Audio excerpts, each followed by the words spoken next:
아주 드라마틱한 원인이 되죠. 갑자기 돌아가시는.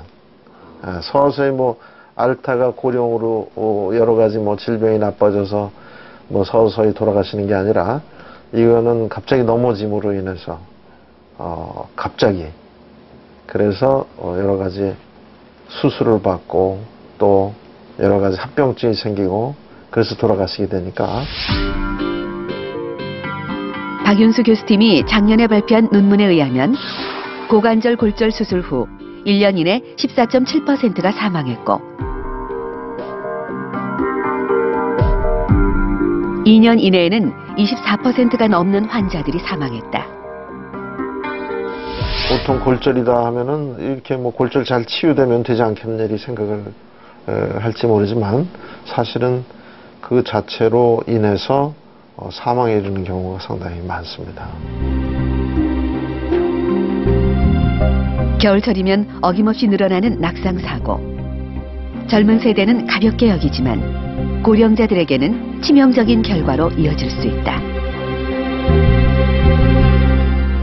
이 낙상이 다른 어떤 웬만한 뭐 암보다도 훨씬 더 중한 병이 될 수도 있습니다. 특히 나이 드신 분들은 그런 거 항상 머리에 염두에 두고 그런 자기 자신을 보호하는 그런 생활 수칙을 갖고 있어야 됩니다. 최근 집계에 따르면 50세 이상 고관절 골절 환자 중에서 여자는 20% 이상, 남자는 30% 이상이 골절 발생 후 2년 안에 사망한 것으로 확인됐죠. 그만큼 낙상은 고령자들을 죽음에 이르게 하는 길목이 되고 있습니다. 그런데 노년층의 낙상 발생 장소는 의외로 실내인 경우가 많습니다. 통계청 발표에 따르면 노인 낙상 사고의 44%가 실내에서 일어났고 특히 상대적으로 안전하다고 생각되는 집에서 무려 36%가 발생했습니다. 우선 방과 거실에서 많이 발생이 됐는데요. 두 곳 모두 약 19%의 사고 발생률을 보였습니다. 사고가 좀 더 잦은 곳은 바로 화장실입니다. 집에서 발생한 낙상사고 4건 중에 1건이 이 화장실에서 일어난 것으로 집계됐죠. 또 가장 많은 사고가 일어나는 곳은 계단입니다. 집으로 연결되는 이곳에서 3건 중 1건이 발생한 것으로 조사됐습니다.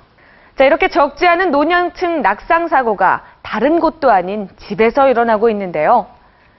살짝 미끄러지거나 주저앉았다고 가볍게 생각할 수 있는 사고가 노년층에게는 의외로 치명적일 수 있습니다.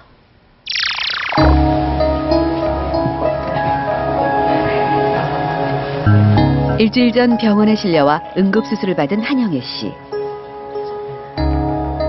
그녀의 병명은 낙상으로 인한 뇌출혈이었다.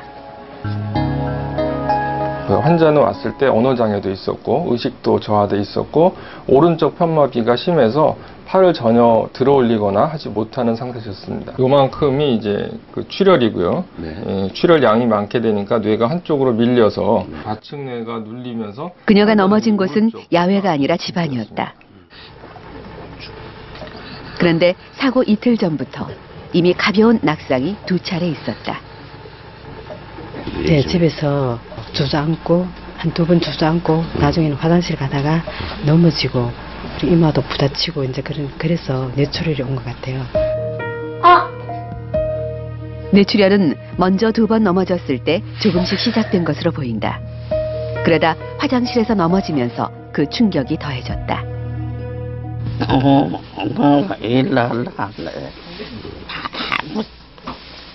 진짜가 몰라.